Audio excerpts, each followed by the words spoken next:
بسم اللہ الرحمن الرحیم۔ شروع کرتا ہوں اللہ کے نام سے جو بڑا مہربان اور نہایت رحم کرنے والا ہے۔ رشتوں کو وقت دو، تاج محل دنیا نے دیکھا ہے، ممتاز نے نہیں دیکھا۔ محبت یا عزت کسی کو اتنی مت دو کہ وہ تمہاری قدر کرنا بھول جائے۔ زندگی میں کسی بھی انسان کو اتنا قریب مت کرو کہ وہ آپ کو معمولی سمجھنے لگے۔ توڑنا نہیں جوڑنا سیکھے، کیونکہ توڑنے والے کی حویلیاں بھی ویران رہتی ہے اور جوڑنے والوں کی قبریں بھی آباد رہتی ہے۔ وقت آپ کو بتا دیتا ہے کہ آپ لوگ کیا تھے اور آپ کیا سمجھتے تھے۔ اس دنیا میں تقریباً ہر انسان چاہتا ہے کہ اس کی بات سننے والا اور سمجھنے والا کوئی ہو، لیکن کسی کو اور کی بات کو سننا کوئی نہیں چاہتا۔ ہر ایک کے پاس دینداری سے بات کرنے کے لیے کوئی نہ کوئی ہونا چاہیے، کیونکہ انسان کتنا ہی بہادر کیوں نہ ہو، کبھی کبھی وہ بہت تنہا محسوس کرتا ہے۔ ہم کچھ لوگ سے بغیر ملاقات کیے بھی محبت کر سکتے ہیں، یہی رخ کی رخ سے کشش کہلاتی ہے۔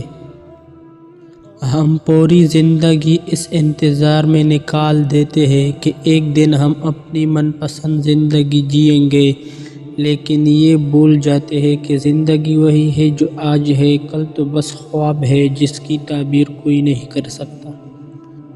محبت ہمیشہ کشش ڈھونڈتی ہے، اور کشش صرف وجود جسم ہی ہوتی ہے۔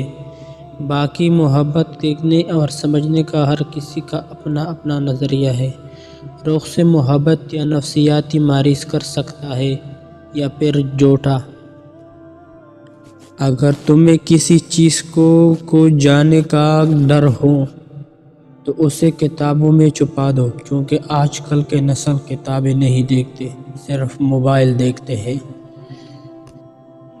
تبدیلی کا راز یہ ہے کہ آپ اپنی تمام تر توانائی پرانے سے لڑنے پر نہیں بلکہ نئے تعمیر پر مرکوز کریں۔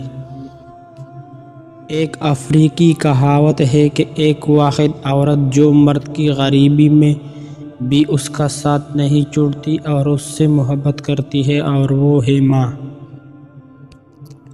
عموماً وہ لوگ ہمارے پسندیدہ ترین لوگ ہوتے ہیں جن سے کبھی ہماری ملاقات ہوتی ہے لیکن زیادہ نہیں، یا کبھی ہوتی ہی نہیں، وہ ہمارے پسندیدہ ہوتے ہیں۔